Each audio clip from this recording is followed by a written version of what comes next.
Hi everyone, welcome to the Rooted Sports Psychology Podcast. I'm your host, Georgia Miller, giving athletes and performers simple tools and game-changing perspectives to help elevate their performance. Thanks for tuning in.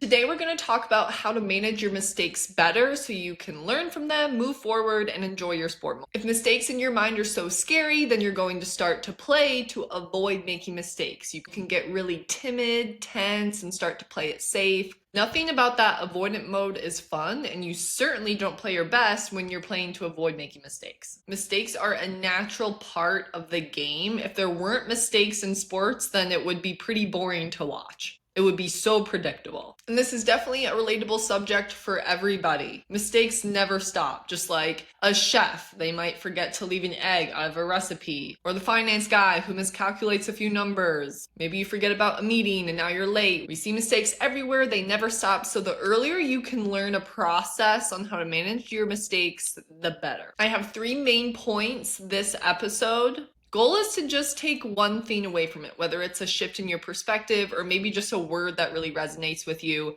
The purpose of Rooted is to help you simplify your game and make big changes in very small ways. Okay, how to manage your mistakes. Point number 1. One word here, accept. Accepting your mistakes doesn't mean that you're saying it's okay. I'm not telling my athletes that it's okay to make mistakes, but accepting it helps you move on without judgment. And when you're judging and getting frustrated, you're leaving yourself in the past just ruminating on that mistake. There's no way you can be the best you can be in the moment with the next play that's coming at you.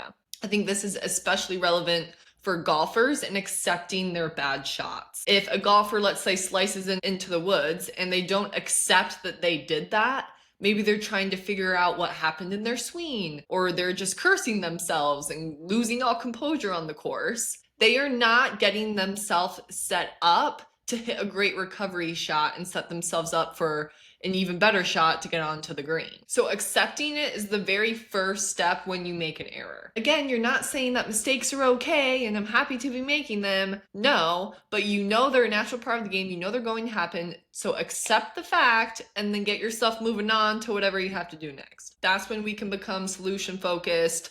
We can figure out what went wrong after your round, after your game. But in that moment, you got to move on to the next play. All right, point number 2 on how to manage your mistakes. I tell my athletes this all the time. Mistakes are going to happen. We have to work with them and not against them. They are inevitable. We cannot avoid them. So set some goals around this. I tell my athletes, especially when we first start working with each other, make it your goal to be the best one in that practice to move on from mistakes. And what this does is it puts their focus on their response to any errors that they might be making.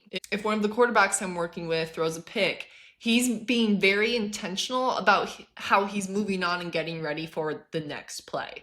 He might be making sure he's standing tall, acknowledging to his teammates, hey, my bad, I'll get the next one on the sidelines. And maybe he's watching some film and talking to his coach and getting a good game plan for when they go back out on offense. That does him and his team so much more than sitting and dwelling on the fact that he just threw a pick. Go back, watch some film after the game as to what went wrong and what you need to fix. But in that moment, they got to get ready for their next offensive scheme. So work with your mistakes, not against your mistakes. Point number 3 here on how to manage your mistakes. This is more of a tangible, physical one that you could do.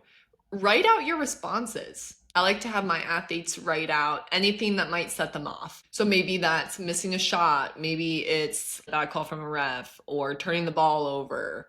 Or those mistakes, errors, uncontrollables that really make you frustrated, annoyed, upset, maybe even stressed. And then I ask them, how would a very confident and composed athlete respond to this?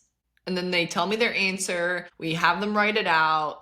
And then they adopt that and they try that in their next practice. But this needs to start in practice. Come game time, you want these responses to be very natural. You can't just expect yourself to show up to a game and all of a sudden have all this composure and confidence when you turn the ball over. That's probably not going to happen. When you write out a plan, when you see it in front of you, it's going to be a lot easier to follow it. I was working with a hockey player who tends to have an attitude when coach gets on him when he's coming off the ice after his shift. And so what we did is we wrote out exactly how he wanted to respond whenever coach said something to him next. He wasn't going to roll his eyes. He wasn't going to say, I know, coach. He was just going to say, okay, coach, thank you. Stand tall, look him in the eye, and then go sit back down on his line. And at first, that was hard for him to follow, but eventually he created a habit out of it, and it helped his relationship with coach so much more.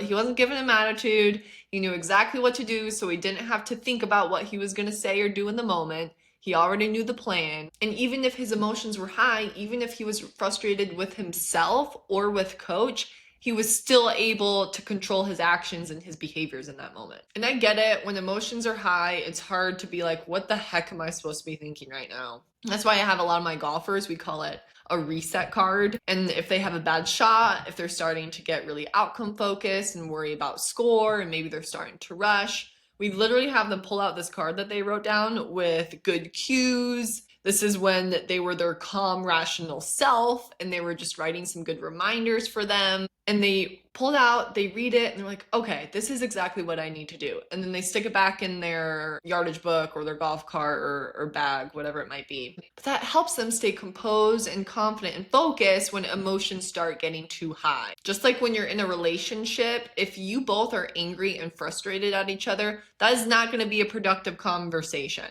It's much better to walk away, cool down, take your time, and come back and have a rational, productive talk about it. I know some couples who even have a plan for when they get mad. They choose to walk away, they don't talk to one another, and then they come back an hour later. That's their plan. They know no matter how they're feeling, they're going to follow that. That's why it's so important for athletes to have a written out plan for how you want to respond to this. That way you don't really need to think about it in the moment. You know exactly what you're going to do. So as a recap, 3 easy ways to help manage your mistakes. 1, accept the mistake. When you accept it, it's a whole lot easier to get yourself moving forward for the next play. 2, work with the mistakes, not against the mistakes. They are inevitable, they're going to happen. Make it your goal on your team to have the best response after mistakes. And 3, maybe you even write out your responses, how you want to respond after mistakes. That way you know exactly what to do in the moment. Also, a bonus tip here, a lot of times why it's so hard to let go of a mistake is because we're so worried about what other people are thinking about us. People don't care. They're probably thinking about the mistake that they made 5 minutes ago. If you're worried about parents in the stands, they're probably so consumed by their own child or